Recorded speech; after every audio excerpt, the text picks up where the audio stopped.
Iris Reeve knew her ship was dying before the warning lights confirmed it.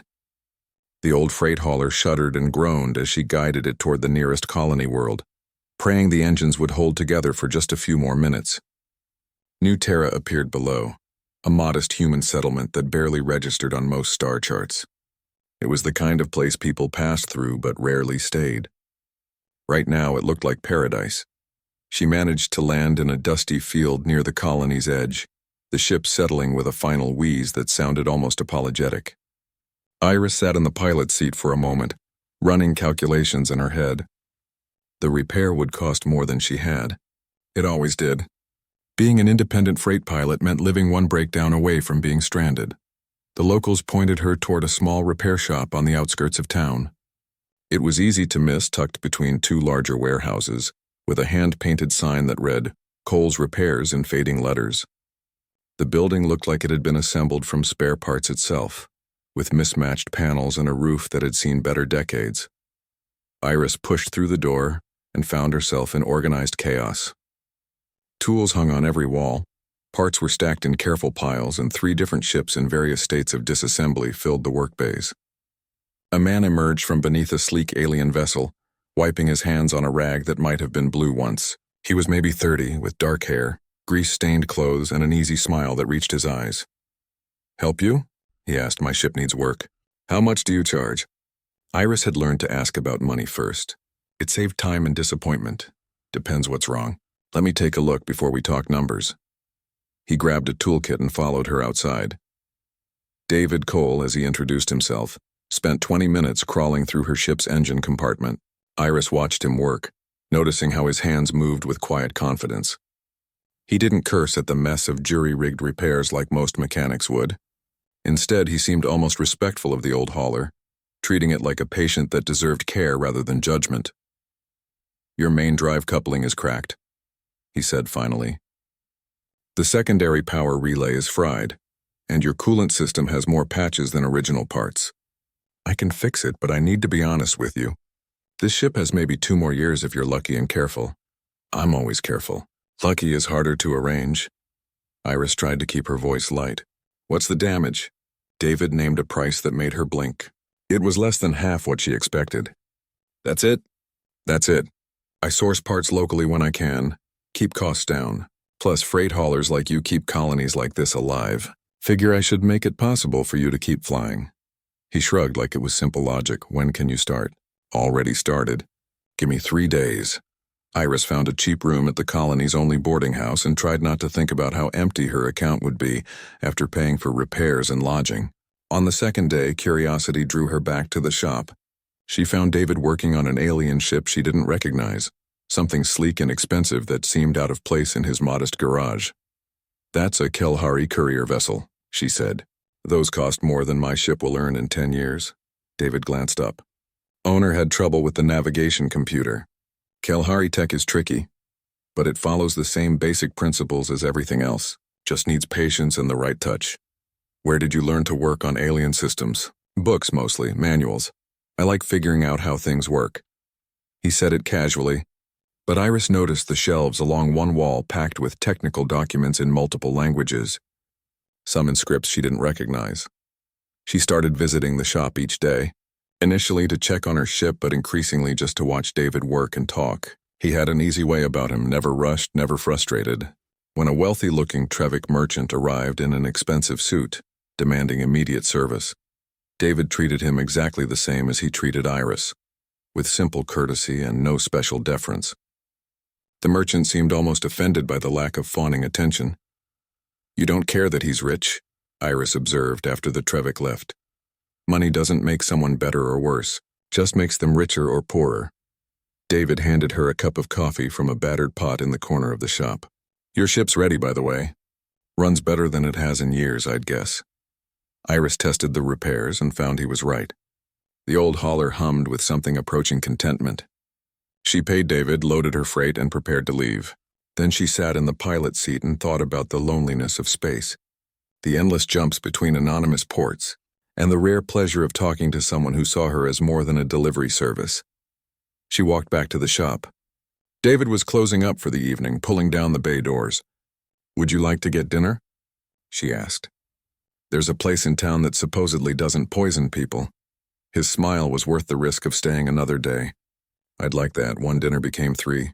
3 became a week of finding excuses to delay her next job. David showed her the colony, which wasn't much to see but felt different with him beside her. He talked about ships and engineering with genuine passion, asked about her travels, and listened like her stories mattered.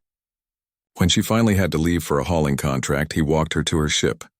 Come back, he said simply. I will, she promised. And she did. Between jobs, Iris found herself routing through New Terra, spending her downtime in David's shop, learning to hand him tools while he worked, sharing meals in his small apartment above the garage. He lived simply with few possessions and no pretensions. His space was clean but basic, filled with more books and technical manuals than anything else. 6 months passed in a pattern of departures and returns. Each time Iris came back, David's smile made the arrival feel like coming home. Each time she left, the leaving got harder. One evening, as they sat on the roof of his shop watching ships come and go from the small spaceport, David pulled something from his pocket. I made this, he said, showing her a ring crafted from machined metal with tiny gears visible in its band. I'm not good with words, but I'm good with my hands. I know you love flying, and I'd never ask you to stop. But when you're not in space, I'd like you to come home to me. Will you marry me? Iris looked at the ring, at his nervous hope, at the simple life he offered. It wasn't wealth or adventure or anything grand. It was just honest and real, and more than she'd ever expected to find. Yes, she said. They were married a month later in a small ceremony at the colony's community center. David's few guests arrived in surprisingly nice ships, men and women who seemed formal and watchful, but he introduced them only as old friends. Iris's pilot friends came loud and cheerful, filling the space with laughter. It was simple and perfect, 2 people promising to build something together. Afterward, life settled into a rhythm that felt right. Iris flew her routes, David fixed ships, and they built a life between departures. If Iris noticed that important people sometimes treated her husband with odd deference, or that his equipment was remarkably sophisticated for a small shop, she attributed it to his skill and reputation. David was just David, the mechanic who fixed her ship and won her heart with quiet kindness. She had no idea that the man she married commanded an empire, and that simple truth would soon become impossible to hide. Marriage changed nothing and everything at once. Iris moved her few belongings into David's apartment above the shop, merging her life of transit with his life of permanence. Her clothes hung next to his in a closet that smelled faintly of machine oil. Her collection of star charts spread across his kitchen table, mixing with his technical manuals. It felt natural, like 2 puzzle pieces finally finding their fit. David insisted she keep flying her routes. You're a pilot, he said. That's who you are. I married all of you, not just the parts that stay on the ground. So Iris continued taking freight contracts, but she flew with purpose now, knowing someone waited for her return. She found herself choosing shorter routes, jobs that brought her back to New Terra more frequently.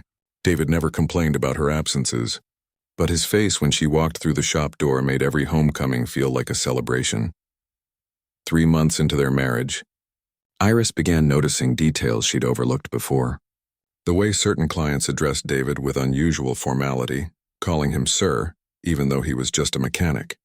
The encrypted messages that arrived on his personal terminal, which he dismissed with barely a glance. The fact that his tools, when she really looked at them, were top-tier equipment that cost small fortunes. One afternoon, a Vren trader arrived in a ship worth more than most colony buildings.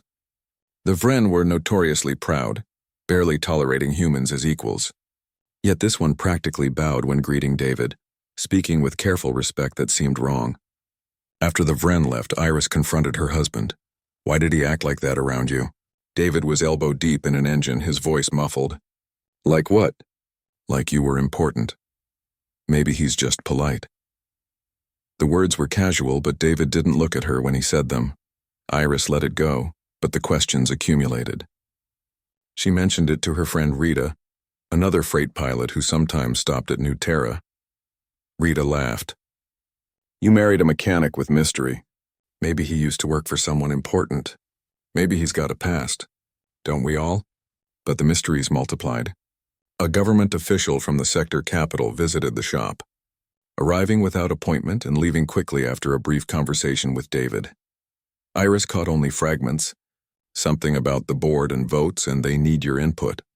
David explained it away as confusion, someone who had the wrong person. Then there was the equipment. David's shop contained diagnostic tools Iris had only seen on corporate repair stations. His computer system was 3 generations ahead of what most colonies could afford. When she asked where he got such advanced technology, David said he'd built most of it himself from salvage and spare parts. It was plausible. He was brilliant with machines, but it didn't fully explain why his salvage included components she'd seen only on military vessels. The oddest moment came 4 months into their marriage. Iris returned from a 2-week haul to find a woman in an expensive suit waiting outside the shop. She introduced herself as Patricia Wells, speaking with the crisp accent of core worlds where humanity's richest families lived. "I need to speak with your husband," Patricia said. "It's urgent business." "He's inside," Iris replied, curious. Patricia entered the shop and Iris followed, finding David beneath a hauler. "David, there's someone here to see you." He rolled out, saw Patricia, and his expression shifted. It was subtle, but Iris caught it. A hardening around his eyes, a straightening of his shoulders. He stood and suddenly seemed different, like he was wearing an invisible uniform. "Patricia, I thought we agreed you wouldn't come here." "The situation has changed. The merger with Helios Manufacturing is falling apart. They're threatening to pull out entirely. We need you back. The board, the investors, everyone is asking where you are. Tell them I'm retired. Tell them to handle it. They can't. You're the only one who can negotiate with Helios. Please, David, just come back for a few weeks. Fix this and then you can return to whatever this is." Patricia gestured at the shop with barely concealed disdain. David's jaw tightened. "No, I'm done with that world. Find another way." Patricia looked at Iris, then back at David. "Does she even know?" "That's enough. Leave, Patricia." The woman sighed, placed a data chip on the workbench, and walked out. David immediately grabbed the chip and crushed it in his hand, the components crackling. Iris stared at him, at the anger in his movements, at the stranger wearing her husband's face. What was she talking about? What don't I know? "Nothing important. Old business from before I came here. It's handled." But his voice was tight, controlled. Iris wanted to push, to demand answers, but something in David's expression stopped her. He looked trapped, cornered. She'd never seen him like that. So she let it drop, adding it to the growing pile of unanswered questions. Life continued with a new undercurrent of tension.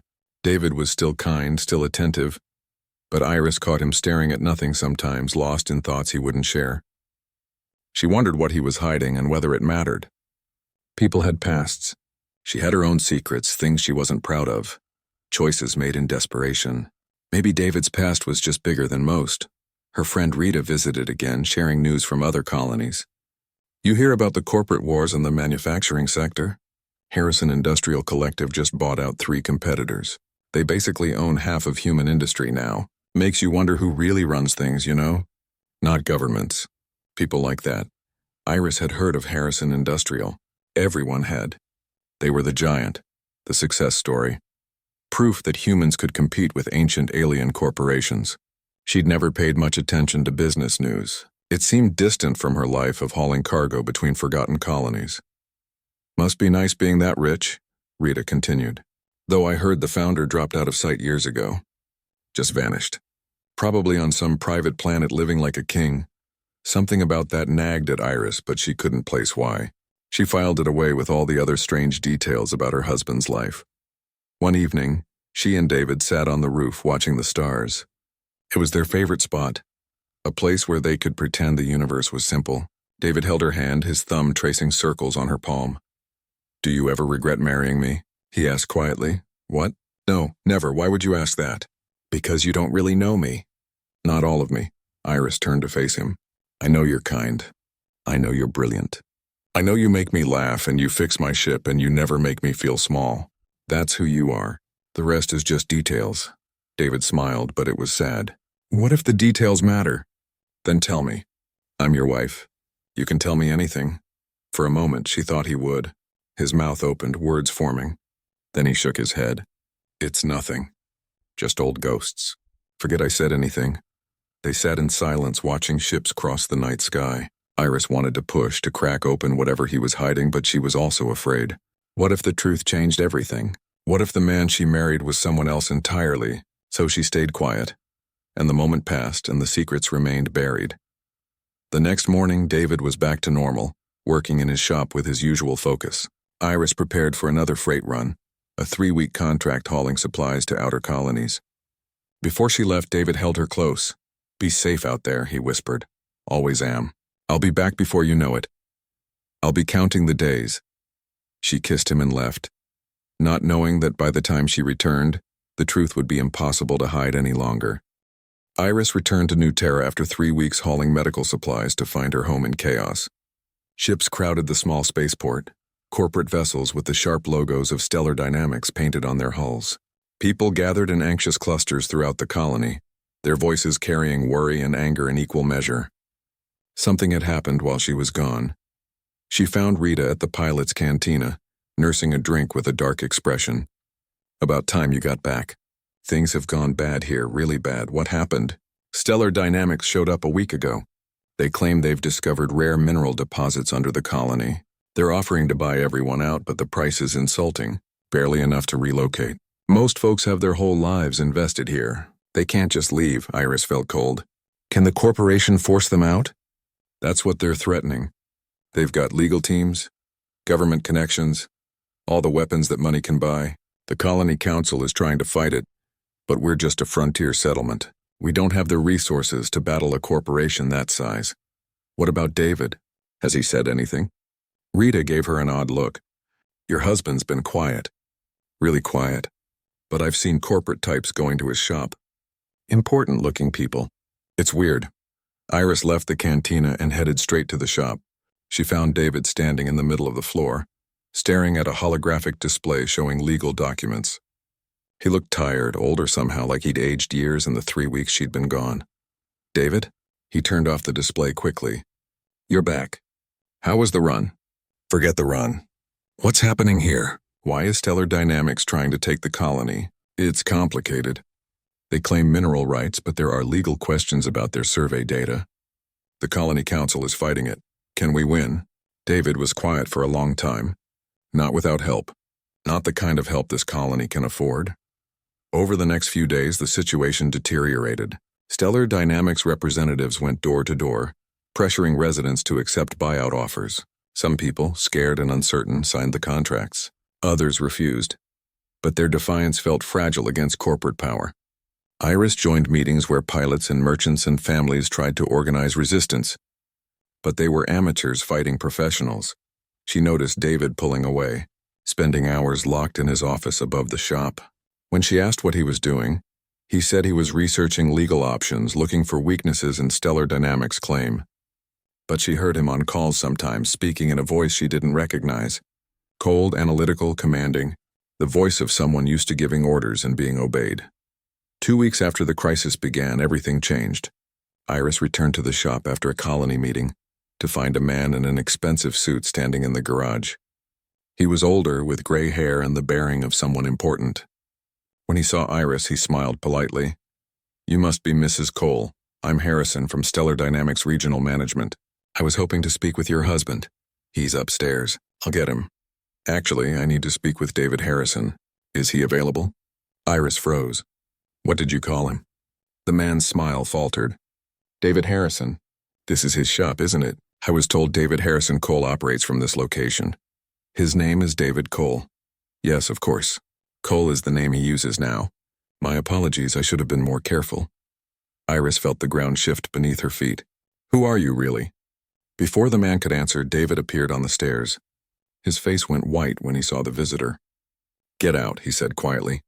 "Get out right now." The man raised his hands. "I'm just the messenger. The board sent me. They need you to know what's happening. Stellar Dynamics isn't what it seems. The company is owned by the Vren Consortium. They're not after minerals. They're after the location. New Terra sits on a strategic jump route they want to control. They'll take this colony one way or another." I said, "Get out." David's voice was ice. The man placed a datapad on the workbench and left quickly. Iris and David stood in silence, the air between them crackling with unspoken truths. Finally, Iris spoke. David Harrison. That's your real name? It's one of my names. Cole is real too. It was my mother's name. Who are you? David sat heavily on a stool, suddenly looking exhausted. Someone I used to be. Someone I've been trying to leave behind. That's not an answer. He looked at her and she saw fear in his eyes. Real fear.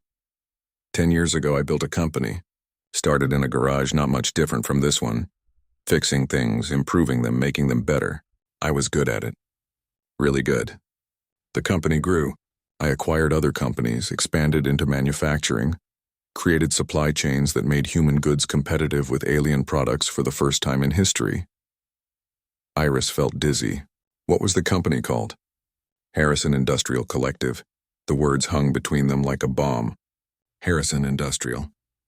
The giant. The empire. The company that owned a significant piece of human civilization's industrial capacity. And David, her husband, the quiet mechanic who fixed her ship and made her laugh, was the man who built it.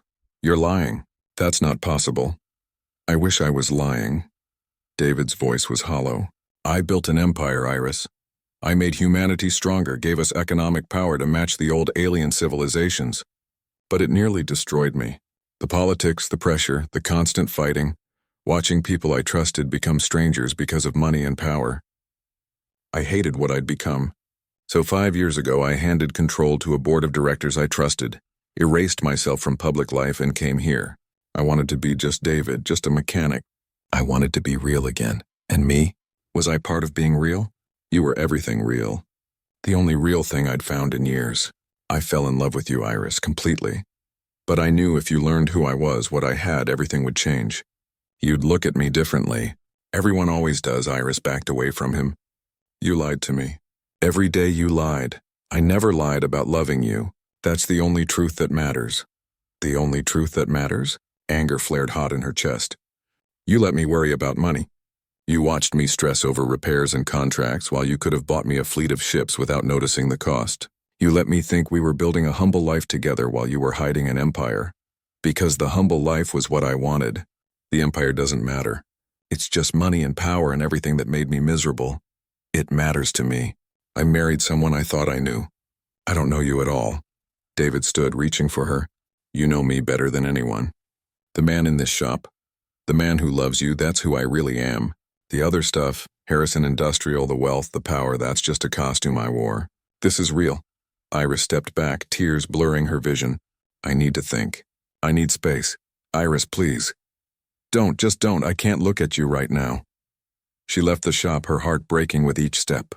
Behind her, she heard David say her name once more, quiet and desperate, but she didn't turn around.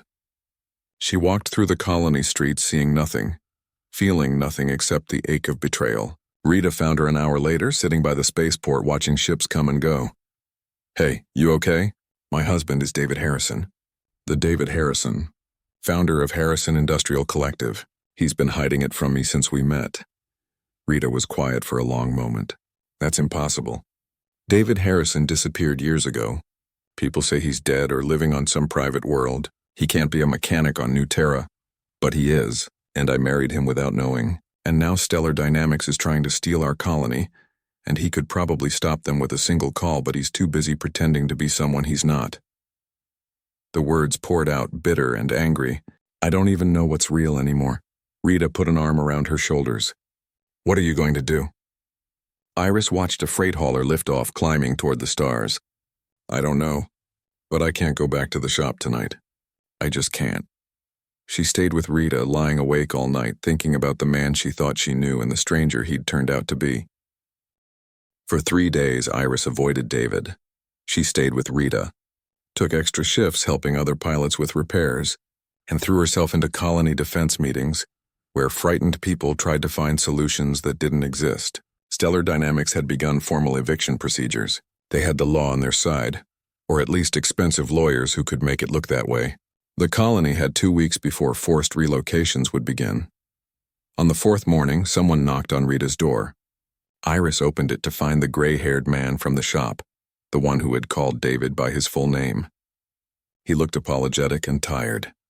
Mrs. Cole, I'm sorry to disturb you. My name is Philip Grant. I'm the Chief Operating Officer of Harrison Industrial Collective. I need to speak with you about your husband. I don't want to talk about him. I understand, but the situation here has become critical and there are things you need to know. Please, just 10 minutes of your time.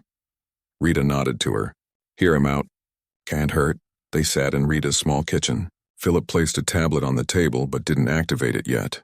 I've worked for David for 8 years. I was there when he built the company from nothing. I watched him change the galaxy and nearly destroy himself doing it.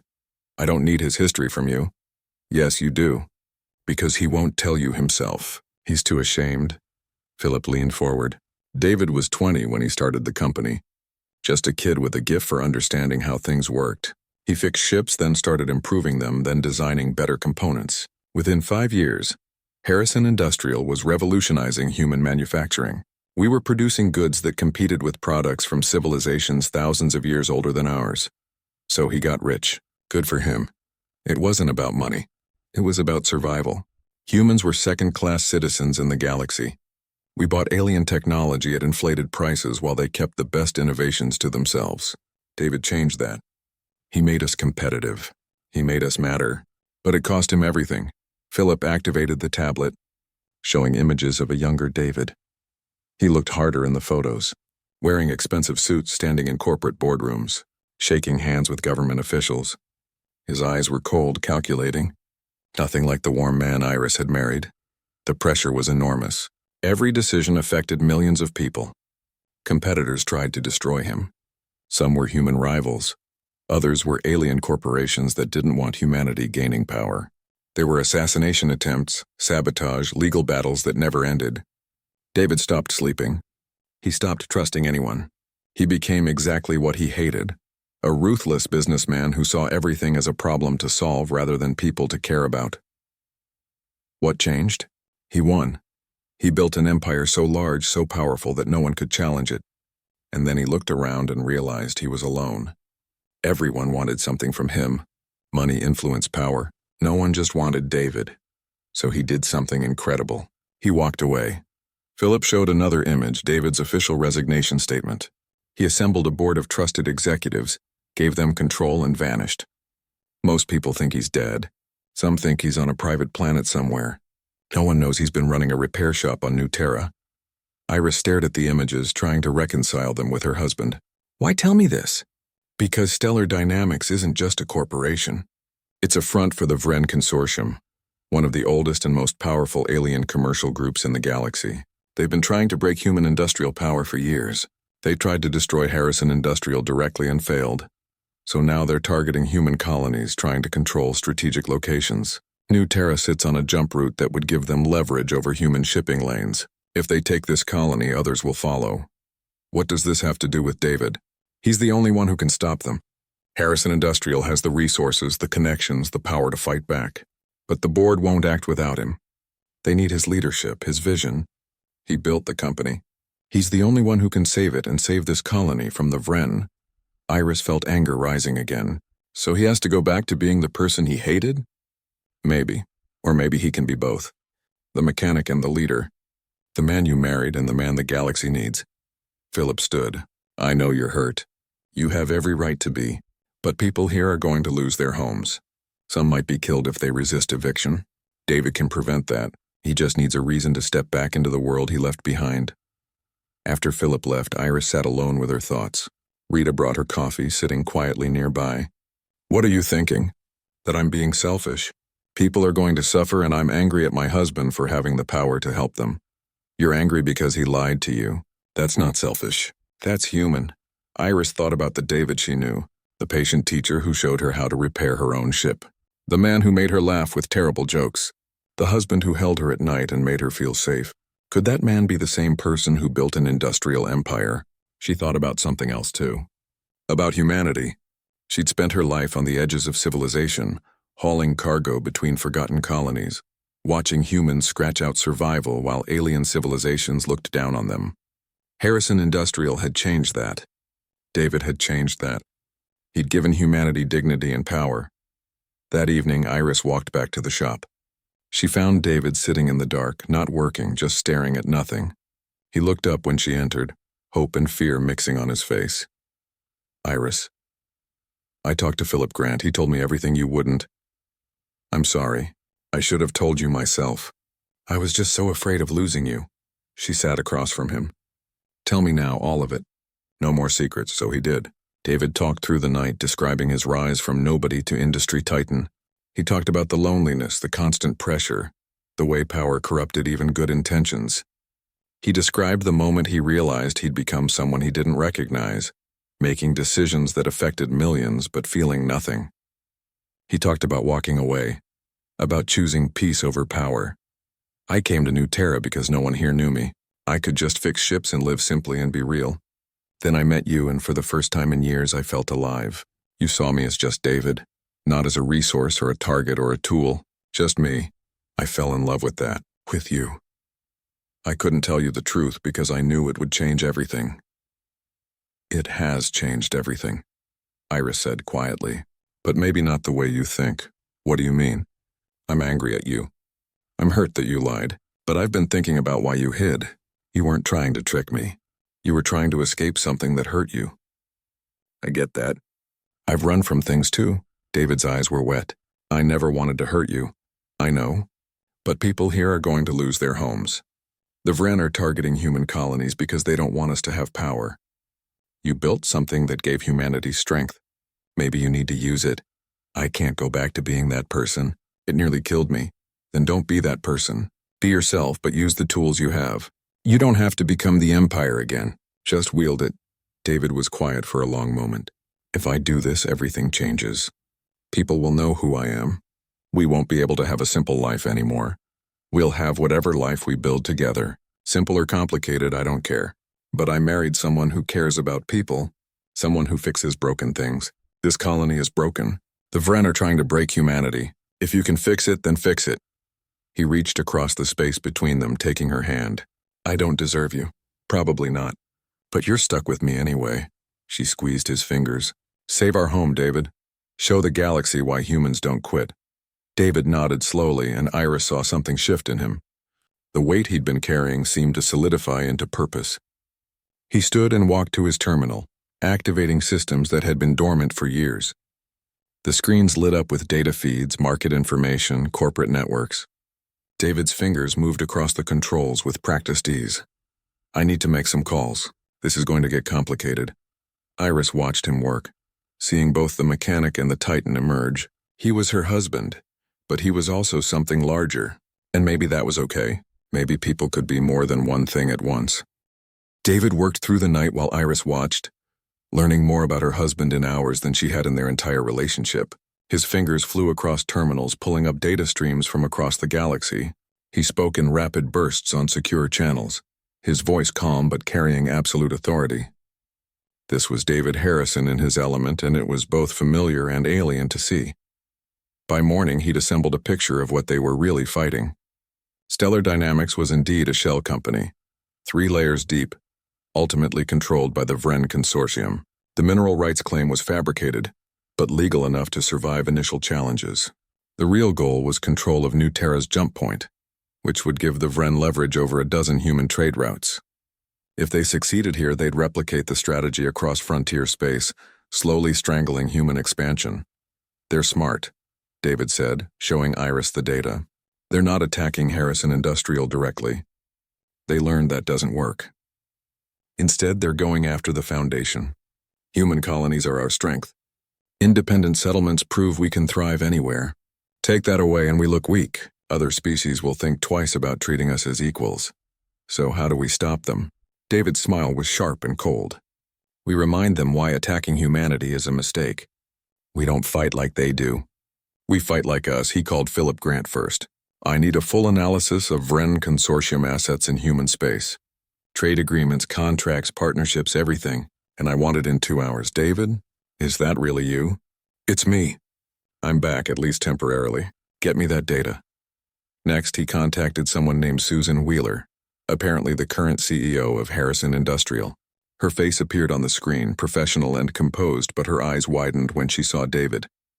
I thought you were done with us. I was. But the Vren just made things personal. They're attacking New Terra, and they're doing it to hurt humanity. That ends now. What do you need from us? Everything. I need Harrison Industrial to show the galaxy what we can do when we work together. Word spread quickly through New Terra that David was taking action. Pilots, merchants, and families who'd been preparing to evacuate suddenly had hope. Iris fielded questions she couldn't answer, telling people to trust that something was happening. Meanwhile, David converted his shop into a command center, screens covering every wall, data flowing in from sources across known space. He found the weak points quickly. The Vren Consortium had extensive business dealings with human companies, including several Harrison industrial subsidiaries. They relied on human manufacturing for components their own industries couldn't produce efficiently. David began making calls, restructuring contracts, shifting supply chains, and applying economic pressure with surgical precision. But he didn't stop there. David reached out to other human corporate leaders, competitors he'd fought for years, and made them an offer. Put aside our rivalry for now.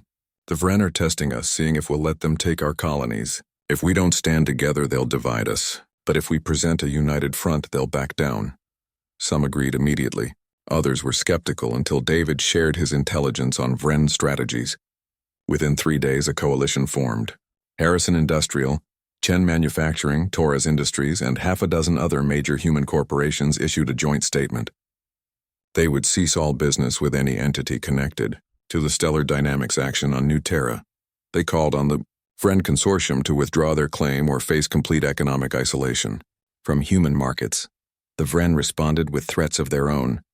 But David had anticipated that. He'd discovered something critical in his research. The Vren Consortium's claim to New Terra's mineral rights was based on a survey they'd purchased from a human exploration company. David traced the sale and found irregularities.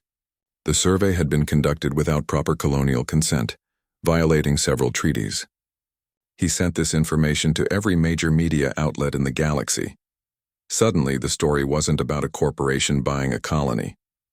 It was about the Vren Consortium attempting to steal human territory through fraudulent legal claims. Public opinion shifted fast. Even alien species who normally didn't care about human affairs took notice. No one wanted to set a precedent that allowed this kind of territorial theft. But David knew public relations and economic pressure wouldn't be enough. The Vren were proud. They'd escalate rather than back down and look weak. So he prepared for the next move. It came 5 days after he'd started. A Vren fleet arrived at New Terra. Not warships, but corporate security vessels, heavily armed and carrying enforcement teams. Their message was clear: accept the buyout or face forced removal. The colony had 24 hours to comply. David was ready. Within an hour of the Vren fleet's arrival, human ships began appearing. Not military vessels, which would have triggered a different kind of conflict, but private corporate security, transport ships, even freight haulers who volunteered to stand witness. Hundreds of ships representing dozens of companies and independent operators formed a loose perimeter around New Terra. Iris stood with David on the roof of his shop, watching the sky fill with human vessels. She recognized many of them. Pilots she'd worked with, companies she'd hauled for, ships she'd shared dock space with across a dozen worlds. They'd come because word had spread. Humanity was making a stand and no one wanted to be absent. You did this, she said quietly. You brought them here. I made some calls. They chose to come. That's the difference. The Vren think power comes from control, from hierarchy and domination. They don't understand us. Human strength comes from choice, from individuals deciding to stand together because it's right. A transmission came through on general frequencies. The Vren fleet commander, speaking in heavily accented but clear human language. This is Fleet Commander Vrax of the Vren Consortium. The human vessels surrounding New Terra are in violation of corporate enforcement protocols. Disperse immediately or face consequences, David responded, his voice broadcast to every ship in the system. Commander Vrax, this is David Harrison.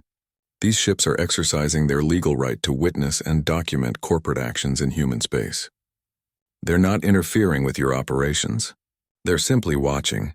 But I should tell you, there are 147 vessels here representing 32 different human corporations and hundreds of independent operators. Every one of them is recording what happens next. The entire galaxy is watching. Silence stretched across the void. Iris could imagine the calculations happening on the Vren command ship. They could force the issue, remove the colonists by violence if necessary, but it would be witnessed and recorded. The public relations disaster would be catastrophic. The economic consequences from unified human opposition would be severe. And for what? One colony and a strategic jump point that wasn't worth becoming a permanent enemy of humanity. Commander Vrax spoke again, his tone harder.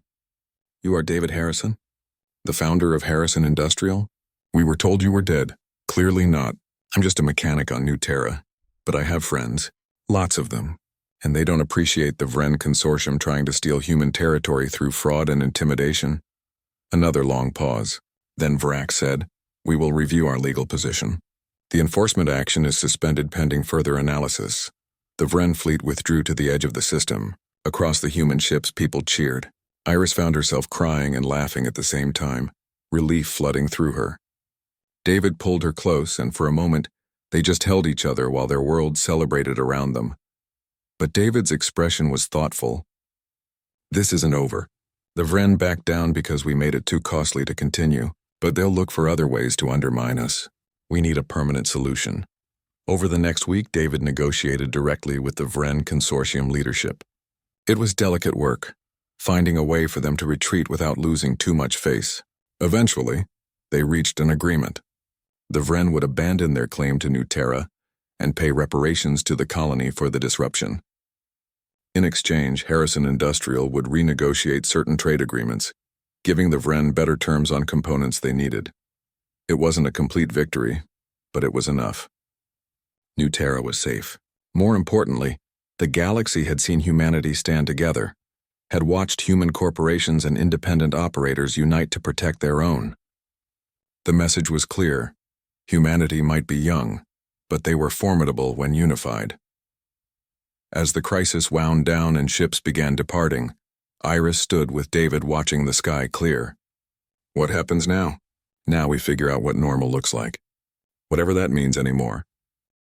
The weeks following the Vren withdrawal were strange and difficult.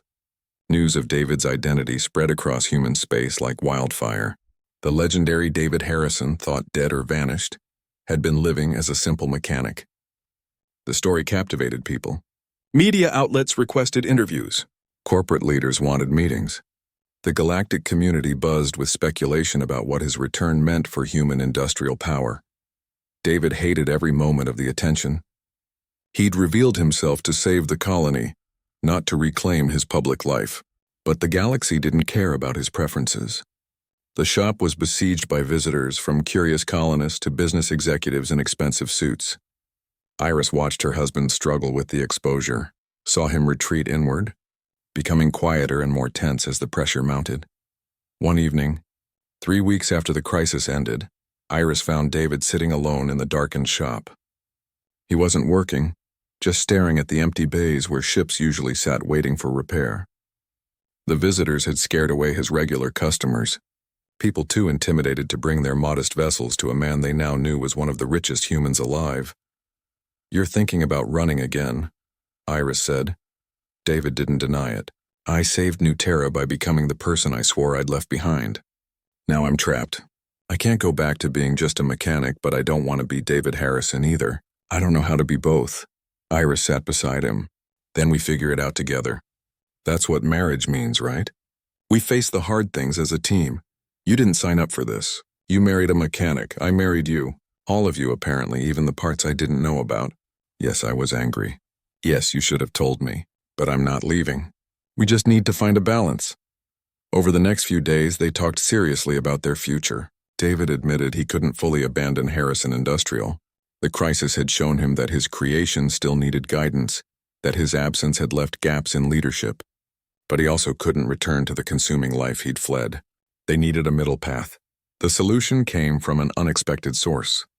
Philip Grant visited again, this time bringing Susan Wheeler, the current CEO. They sat in David's small apartment above the shop, discussing the future of the company. The board wants you back, Susan said bluntly. Not as CEO, I'm good at that job and I want to keep it. But as chairman, someone who provides vision and direction without handling daily operations. You could work remotely, involve yourself when needed, but maintain your life here. David shook his head. That's not really retirement. No, it's not. But complete retirement isn't working either. You're too invested in what you built. The colony crisis proved that. So maybe the answer isn't walking away completely. Maybe it's finding a sustainable level of involvement. Philip added, "We could establish a permanent office here on New Terra. Small staff, advanced communications. You could manage most business remotely. Travel when absolutely necessary. You'd still have your shop, your life with Iris, but you'd also be able to guide the company through major decisions." Iris watched David consider it. She could see him testing the idea, looking for problems. What about the attention? I can't have media following me everywhere. We control that narrative, Susan said. We announce your role formally, give a few interviews, then make it clear you're not available for public appearances. After the initial buzz, people will move on. You'll be old news within a few months. David looked at Iris. What do you think? I think you need this. Maybe not all of it, but some of it. You built something important. Walking away completely was always going to be impossible. This way, you get to be involved on your terms. It took 2 more weeks of negotiation, but they reached an agreement. David would serve as chairman of Harrison Industrial, providing strategic guidance but not managing daily operations. He'd work from New Terra, with a small staff to handle communications and coordination. He'd attend critical board meetings remotely and travel for only the most essential in-person events. In exchange, he'd maintain his shop and his life in the colony. The announcement was carefully managed. David gave one comprehensive interview to a major human news network, explaining his 5-year absence and his reasons for returning to public life. He spoke about the importance of human unity, the need for strong institutions, and his commitment to ensuring Harrison Industrial served humanity's interests rather than just profits. Then he shut down all other media requests and returned to his work. Slowly, life found a new rhythm.